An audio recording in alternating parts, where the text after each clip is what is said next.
Chapter 7. These are the regulations for the guilt offering, which is most holy.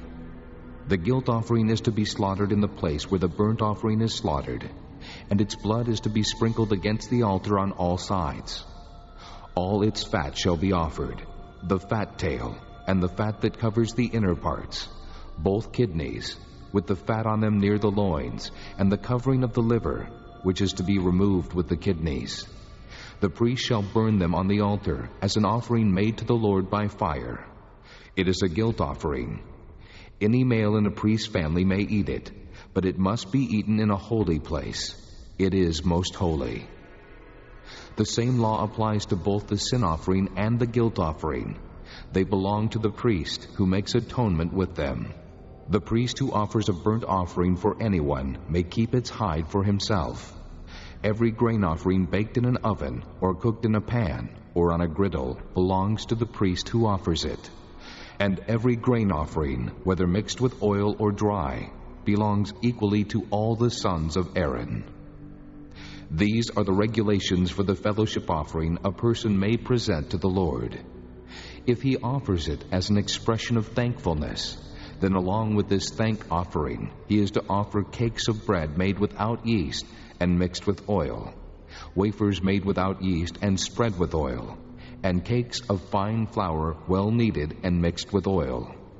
Along with his fellowship offering of thanksgiving, he is to present an offering with cakes of bread made with yeast. He is to bring one of each kind as an offering, a contribution to the Lord. It belongs to the priest who sprinkles the blood of the fellowship offerings. The meat of his fellowship offering of thanksgiving must be eaten on the day it is offered. He must leave none of it till morning. If, however, his offering is the result of a vow, or is a free will offering, the sacrifice shall be eaten on the day he offers it, but anything left over may be eaten on the next day. Any meat of the sacrifice left over till the third day must be burned up. If any meat of the fellowship offering is eaten on the third day, it will not be accepted. It will not be credited to the one who offered it, for it is impure. The person who eats any of it will be held responsible. Meat that touches anything ceremonially unclean must not be eaten. It must be burned up. As for other meat, anyone ceremonially clean may eat it. But if anyone who is unclean eats any meat of the fellowship offering belonging to the Lord, that person must be cut off from his people. If anyone touches something unclean, whether human uncleanness, or an unclean animal, or any unclean, detestable thing, and then eats any of the meat of the fellowship offering belonging to the Lord, that person must be cut off from his people. The Lord said to Moses, "Say to the Israelites, do not eat any of the fat of cattle, sheep, or goats. The fat of an animal found dead or torn by wild animals may be used for any other purpose, but you must not eat it. Anyone who eats the fat of an animal from which an offering by fire may be made to the Lord must be cut off from his people. And wherever you live, you must not eat the blood of any bird or animal. If anyone eats blood, that person must be cut off from his people." The Lord said to Moses, "Say to the Israelites, anyone who brings a fellowship offering to the Lord is to bring part of it as his sacrifice to the Lord. With his own hands he is to bring the offering made to the Lord by fire. He is to bring the fat, together with the breast, and wave the breast before the Lord as a wave offering.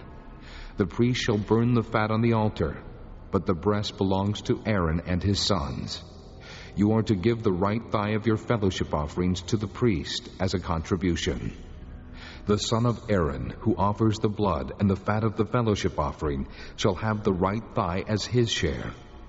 From the fellowship offerings of the Israelites, I have taken the breast that is waved and the thigh that is presented, and have given them to Aaron the priest and his sons as their regular share from the Israelites."